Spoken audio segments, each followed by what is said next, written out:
बिस्मिल्लाहिर्रहमानिर्रहीम। Today we are going to start chapter number 8 alkyl halide का topic है SN reaction. और SN reaction की मजीद दो टाइप थी, SN1 और SN2। तो आज हम लोग पढ़ने आ रहे हैं SN1 reaction, that is unimolecular nucleophilic substitution reaction. ठीक है, इसमें शॉर्ट आउट आएगा। आप इसको किस तरीके से डिफाइन करेंगे? अब यहाँ पर हमारे पास सब्स्टिट्यूशन रिएक्शन किस चीज की है? अल्काइल हैलाइड की। अल्काइल हैलाइड में जो X होता है वो क्या है? Weak nucleophile. उसको स्ट्रॉन्ग न्यूक्लियोफाइल हटा के उसकी जगह ले लेगा, इसको कहेंगे न्यूक्लियोफिलिक सब्स्टिट्यूशन रिएक्शन। अब यूनिमॉलिक्यूलर न्यूक्लियोफिलिक सब्स्टिट्यूशन रिएक्शन किसे कहते हैं? Those substitution reaction in which rate of reaction depends on the active mass or concentration of only one substance, that is substrate, are called unimolecular nucleophilic substitution reaction। तो वो तमाम nucleophilic substitution reaction जिसमें rate of reaction सिर्फ एक substance की active mass या एक substance की कंसंट्रेशन पे डिपेंड करे, और वो एक सब्सटेंस कौन है? उसको कहते हैं सबस्ट्रेट। ठीक है, अब रिएक्शन में देखेंगे सबस्ट्रेट किसे कहते हैं। तो ये तमाम केमिकल रिएक्शन क्या कहलाते हैं? Unimolecular nucleophilic substitution reaction. या हम इसको दूसरी तरीके से डिफाइन किस तरीके से करते हैं?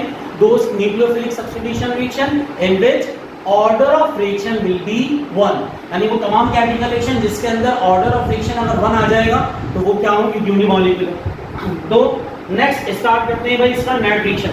अब देखिए नेट रिएक्शन में क्या है, हमने यहां पर लिया 3 डिग्री अल्काइल हैलाइड, और ये 3 डिग्री अल्काइल हैलाइड कौन सा है?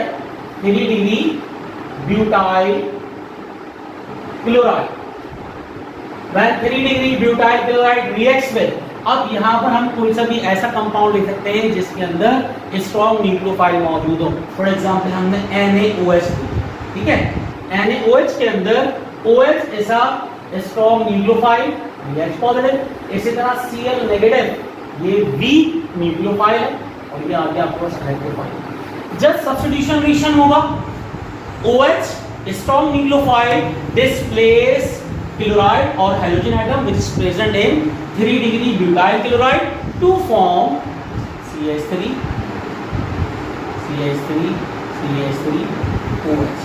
तो ये बन गया 3 डिग्री ब्यूटाइल अल्कोहल। ठीक है, 3 डिग्री ब्यूटाइल क्लोराइड के 3 डिग्री ब्यूटाइल अल्कोहल, और इसका जो माइनर प्रोडक्ट है वो क्या बन जाएगा? NaCl।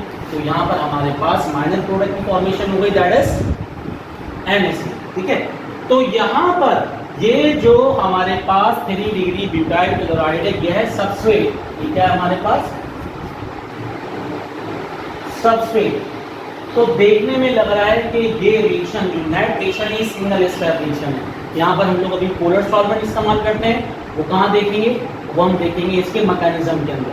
तो सिंपल सी बात, नेट रिएक्शन में क्या हुआ? 3 डिग्री ब्यूटाइल क्लोराइड ने रिएक्ट किया NaOH के साथ। NaOH के अंदर स्ट्रॉन्ग न्यूक्लियोफाइल था, उस OH ने Cl को डिस्प्लेस करके बना दिया 3 डिग्री ब्यूटाइल क्लोराइड।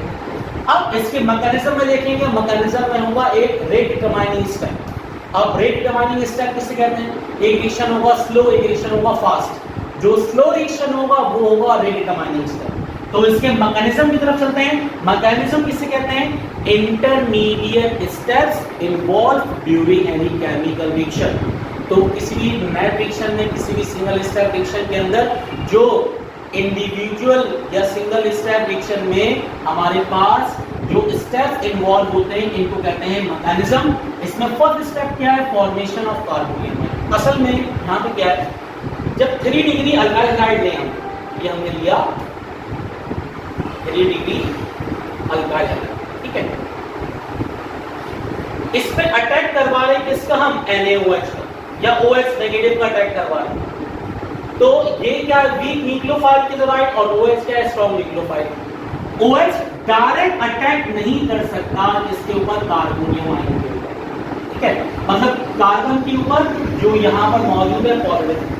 तो due to bulky size of alkyl radical, nucleophile जो के स्ट्रॉन्ग है वो डायरेक्ट अटैक नहीं कर सकता। तो पहले क्या करेंगे? इसको डालेंगे पोलर सॉल्वेंट। ठीक है, जब पोलर सॉल्वेंट डालेंगे तो होगा क्या? तो NaOH इस पे अटैक नहीं करेगा, बल्कि यहाँ पर ये जो हमारे पास 3 डिग्री ब्यूटाइल क्लोराइड है ये अपने आयनाइज हो जाएगा, अपना आयन ब्रेक हो जाएगा। एक पॉजिटिव आयन और दूसरे क्या होगा, नेगेटिव आयन। जो पॉजिटिव आयन है CH3, इसको इस तरह लिख सकते हैं, 3 वैलेंसी कार्बन की सेटिस्फाई विद मिथाइल और एक वैलेंसी फ्री, जो वैलेंसी फ्री है उसको लिख देंगे पॉजिटिव। तो यहाँ पर ये जो आयन बना है इसको कहेंगे टर्शरी या 3 डिग्री कार्बोनियम आयन। ये क्या है, 3 डिग्री कार्बोनियम आयन। और साथ साथ Cl नेगेटिव जो कि एक वीक न्यूक्लियोफाइल वो क्या हो जाएगा, इसमें से आउट हो जाएगा। तो स्टेप नंबर 1 में क्या हुआ, डायरेक्ट OH अटैक नहीं कर सकता कार्बन पे, तो पहले इसको डालेंगे पोलर सॉल्वेंट में और ये एक स्लो स्टेप रिएक्शन, ये बहुत आहिस्ता आहिस्ता होगा। ये स्लो स्टेप रिएक्शन है, वो आहिस्ता आहिस्ता होगा। 3 डिग्री ब्यूटाइल क्लोराइड की आयनाइजेशन होगी और इससे पॉजिटिव और नेगेटिव आयन बनेगा। जो पॉजिटिव आयन बनेगा इसको हम कहेंगे 3 डिग्री या टर्शरी कार्बोनियम आयन और ये हो गया वीक न्यूक्लियोफाइल। अब स्टेप 2 में क्योंकि यहाँ पर बैलेंसिंग फ्री है, यहाँ पे डायरेक्टली स्ट्रॉन्ग न्यूक्लियोफाइल अटैक करेगा और बनाएगा सब्स्टिट्यूटेड प्रोडक्ट। इसको हम क्या कह रहे थे, सबस्ट्रेट, इसको कहते हैं सबस्ट्रेट। अगर न्यूक्लियोफाइल स्ट्रॉन्ग न्यूक्लियोफाइल जिस कंपाउंड पे अटैक करेगा वो कहलाएगा सबस्ट्रेट, ठीक है। और दूसरी चीज क्या होगी, अटैकिंग न्यूक्लियोफाइल। तो अब चलते हैं स्टेप नंबर 2 की तरफ। Now we are going to move towards step number 2। Step number 2 या स्टेप नंबर 2 इसमें लिख सकते हैं फॉर्मेशन ऑफ सब्स्टिट्यूटेड प्रोडक्ट, और ये भी लिख सकते हैं attack of strong nucleophile on carbonium ion to form substituted product. अब हम सबसे पहले ड्रॉ करेंगे कार्बोनियम आयन। तो सबसे पहले हमने ड्रॉ कर दिया कार्बन, CH3 और CH3। इसमें क्या प्रॉब्लम है, इस पर अटैक कौन करेगा, OH। अब नॉर्मली हम देखते ये हैं कि जो सिंगल स्टेप है उसके अंदर हम पूरा कंपाउंड दिखाते हैं। अब जरूरत नहीं हम पूरा कंपाउंड दिखाएं, हम सिर्फ OH नेगेटिव पे दिखा सकते हैं। मैकेनिज्म के अंदर हम सिर्फ और सिर्फ वो चीज़ें दिखाते हैं जिसकी हमें नीड होती है, मेजर रिएक्शन, मेजर प्रोडक्ट या मेजर रिएक्टेंट, ठीक है। OH क्या है, स्ट्रॉन्ग न्यूक्लियोफाइल, स्ट्रॉन्ग न्यूक्लियोफाइल। अब क्योंकि स्पेस है यहाँ पर तो ये एक फास्ट रिएक्शन है, OH नेगेटिव के साथ अटैक करेगा और फॉर्मेशन करेगा सब्स्टिट्यूटेड प्रोडक्ट, और ये जो प्रोडक्ट बनेगा इसको हम कहेंगे न्यूक्लियोफिलिक सब्स्टिट्यूट प्रोडक्ट और 3 डिग्री ब्यूटाइल क्लोराइड, ठीक है।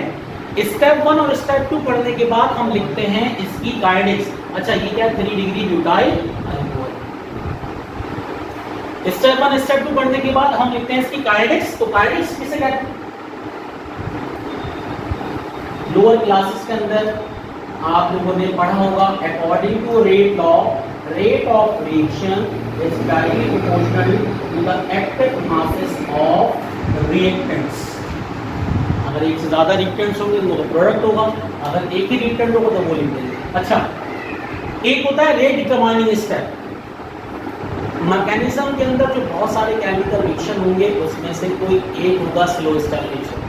तो स्लो स्टेप रिएक्शन क्या होता है, रेट डिटरमाइनिंग स्टेप। स्टेप 1 और स्टेप 2 के अंदर ये जो हमारे पास स्टेप 1 है ये एक स्लो रिएक्शन था, इसको कहेंगे रेट डिटरमाइनिंग स्टेप। तो रेट डिटरमाइनिंग स्टेप के अंदर सिर्फ और सिर्फ एक रिएक्टेंट मौजूद है, दैट इज सबस्ट्रेट। इसका मतलब according to rate law dx by dt is directly proportional to the active mass of tertiary 3 degree butyl chloride. इसका ऑर्डर कितना है 1, तो ये क्या हो जाएगा फर्स्ट ऑर्डर।